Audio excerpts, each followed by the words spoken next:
Hello guys, ఎలా ఉన్నారు? ఈ వీడియోలో మనం షాంగ్లా ఫ్రంటియర్ ఎపిసోడ్ 2ని ఎక్స్ప్లెయిన్ చేసుకుందాం.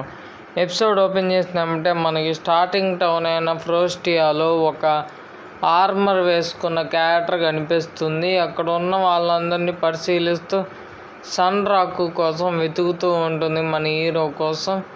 ఈ క్యారెక్టర్ మన హీరో కోసం ఎందుకు వెతుకుతుందో మనకి ఇప్పుడే తెలియదు, తర్వాత తెలుస్తుంది.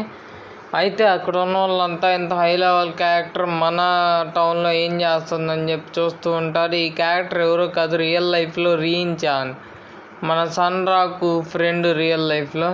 ఇటువైపు బ్రిడ్జ్ మీద ఆ పాయిజనస్ స్నేక్ని మన సన్ రాకు ఎదుర్కొంటూ ఉంటాడు, ఫైట్ చేస్తూ ఉంటాడు.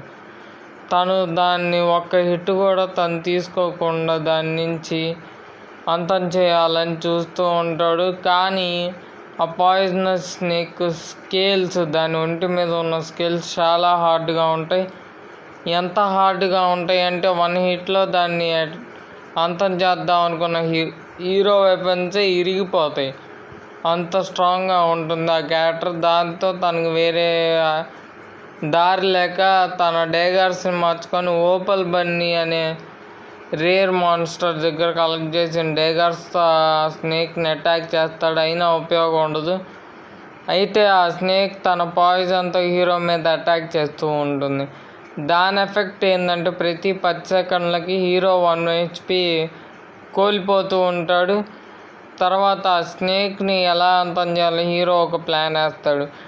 దాని వీక్ స్పాట్ కనుక్కొని క్రిటికల్ హిట్స్తో దాని హెచ్పిని తక్కువ చేయాలని అట్లా కనుక్కుందాం అనుకుంటే దాని ఒంటి మొత్తం ఒక్క వీక్ స్పాట్ కూడా ఉండదు. అది గమనిస్తాడు. తనే తన ఆ మాన్స్టర్ బాడీ మీద ఒక చోట వీక్ స్పాట్ చేసుకొని తనే అటాక్ చేయాలనుకుంటాడు. అలానే తన బాడీ మీద ఒక చోట కంటిన్యూస్గా అటాక్ చేస్తూ ఉంటాడు. అక్కడ క్రిటికల్ పాయింట్స్ కొడుతూ ఉంటాడు. కానీ ఎన్ని క్రిటికల్ పాయింట్స్ కొట్టినా స్నేక్ హెచ్పి అనేది అయిపోద్ది. దాంతో దాన్ని క్రిటికల్ పాయింట్స్ కొట్టినా ఏం కాదు, దాని వీక్ పాయింట్ కనుక్కోవాల్సిందే అనుకుంటాడు.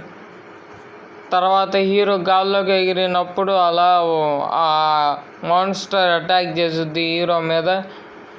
హీరో దాని నోటి దగ్గర నుంచి దాని తల జుట్టు పట్టుకొని దాని వీక్ పాయింట్ ఏందో ఇంకొకసారి ట్రై చేద్దామని చెప్పి దాని కంట్లో తన డేగర్ని పొడుస్తాడు. అదే దాని వీక్ స్పాట్ అయి ఉంటుంది. దాంతో అది ఓడిపోతుంది. మన హీరో కూడా 2 లెవెల్స్ డెవలప్ అవుతాడు. తను గెలిచా అని ఆనందపడుతూ ఉంటాడు. కానీ పాయిజన్ గురించి గుర్తొస్తుంది అప్పుడే తనకి. ఆ స్నేక్ డ్రాప్ చేసిన ఐటమ్స్ తీసుకొని తన పాయింట్స్ని అలాక్యులేట్ చేసుకొని స్టామినా ఎజిలిటీతో తన ఫుల్ పవర్తో టౌన్ వైపు రీస్పాన్ చెక్ పాయింట్ వరకు పరిగెడుతూ ఉంటాడు. ఇటువైపు టౌన్ బయట 2 ప్లేయర్స్ మన సన్ రాకులు అనే ఈ గేమ్లో వెటరనర్ ప్లేయర్స్ మాట్లాడుకుంటూ ఉంటారు. వాళ్ళు అటువైపు వచ్చిన సన్ రాకుని చూస్తారు. ఒక ప్లేయర్ అటాక్ చేయకపోతే ఇంకో ప్లేయర్, అదొక ప్లేయర్ మాన్స్టర్ కాదు, అటాక్ చేయొద్దని చెబుతాడు. పైగా తనకి డైరెక్షన్స్ కూడా ఇస్తాడు మన సన్ రాకు. స్ట్రైట్గా వెళ్ళు, అదే రీస్పాన్స్ పాయింట్, నువ్వు అక్కడ రిజిస్టర్ అయ్యి ఒక బెడ్ మీద పడుకుంటే కానీ నీ రీస్పాన్ పాయింట్ చెక్మేట్ అవ్వదని చెప్పి. తర్వాత హీరో దాని డీటెయిల్స్ కనుక్కొని ఆ బిల్డింగ్ లోపలికి వెళ్ళి జస్ట్ మిస్ 1 HPతో ఆ బెడ్ మీద పడుకుంటాడు. దాంతో తన రీస్పాన్ పాయింట్ కంప్లీట్ చేస్తాడు. తర్వాత రోజు ఆ టౌన్ అంతా తిరిగి తన ఆర్మరు, తనకు కావాల్సినవి అన్నీ కొనుక్కోవాలి, మ్యాప్, వెపన్స్ అని అనుకుంటాడు. అందరూ తను వింతగా చూడటంతో ముందు ఒక ఆర్మర్ షాప్కి వెళ్ళి అక్కడ ఉన్న చీపెస్ట్ ఫ్రాగ్ స్కిన్ ఆర్మర్ని కొనుక్కుంటాడు. తర్వాత ఒక బ్లాక్ స్మిత్ షాప్కి వెళ్ళి తన గాబ్లిన్ యాక్స్ అమ్మి మీ దగ్గర ఉన్న వెపన్స్ ఏంటో చూపించండి అంటే వాళ్ళు వెపన్స్ చూపిస్తారు. అయితే నువ్వు ఈ వెపన్స్ కొనే బదులు ఇక్కడ కొంచెం దూరంలో డైమార్స్ రాక్స్ ఉన్నాయి. ఆ రాక్స్ కనుక నువ్వు మైన్ చేసి అక్కడ ఓర్స్ ఉంటాయి, అవి కనుక నువ్వు కలెక్ట్ చేస్తే నేను నీ కోసం స్పెషల్ వెపన్ని క్రాఫ్ట్ చేసేస్తా అంటే హీరో అక్కడికి వెళ్ళి మైన్ చేస్తాడు. అయితే అక్కడ హీరోని ఒక ఫ్రాగ్ డిస్టర్బ్ చేస్తూ ఉంటుంది. ఈ ఫ్రాగ్ నుంచే మన హీరో స్కిన్ ఆర్మర్ తయారు చేస్తాడు. తర్వాత దాన్ని అటాక్ చేసి ఓడించిన తర్వాత తనకి ఇంకొక స్కిన్ ఆర్మర్ అనేది గిఫ్ట్గా లభిస్తుంది. దాన్ని తన ఇన్వెంటరీలో ఉంచుకుంటాడు. అక్కడ మిగతా ప్లేయర్స్ కూడా ఉండటం గమనించి మళ్ళీ తిరిగి మైనింగ్కి పనికి పూనుకుంటాడు. తను చాలా ఓవర్స్ని సంపాదిస్తాడు 3 అవర్స్లోనే. అందులో స్పెషల్ ఓవర్ ఉంటుంది. దాంతో కలిపి నీకు ట్విన్ డేగర్స్ నేను తయారు చేసి ఇస్తా అంటాడు. హీరో టౌన్లోకి వెళ్ళి ఒక మ్యాప్ని తనకు కావాల్సిన ఐటమ్స్ని కొనుక్కుంటూ ఉంటాడు. ఈలో బ్లాక్ స్మిత్ తన అడిగిన డేగర్స్ని తయారు చేసి ఇస్తాడు. అవి ఎంతో నచ్చుతాయి హీరోకి. అయితే వాటిని అప్గ్రేడ్ కూడా నేను చేయగలను, నీకు వీలున్నప్పుడు మైన్ చేసి ఇంకా ఓవర్స్ని తీసుకురా.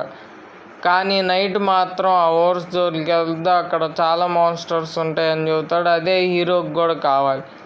తన మాన్స్టర్స్ నడిచి లెవెలప్ అవుదాం అనుకుంటాడు. ఇటువైపు బ్రిడ్జ్ మీద మనం ఇందాక చూసిన రిన్ చాన్ క్యారెక్టర్ ఆ పాయిజనస్ స్నేక్ని ఒక్క హిట్ అటాక్ చేసి అవుట్ చేస్తుంది. హీరో ఇటువైపు నైట్ మాన్స్టర్స్తో తలబడుతూ ఉంటారు. అవి గాబ్లిన్స్ అయినా చాలా స్ట్రాంగ్గా ఉంటాయి. నార్మల్ మార్నింగ్ గాబ్లిన్స్ కంటే చాలా స్ట్రాంగ్గా ఉంటాయి. అవి వాటితో చాలాసేపు పోరాడిన తర్వాత అవన్నీ ఒకసారిగా హీరో మీద అటాక్ చేయబోతే హీరో కూడా నేనేం తక్కువ కాదు రండి అని చెప్పి అటాక్ చేయాలనుకుంటాడు.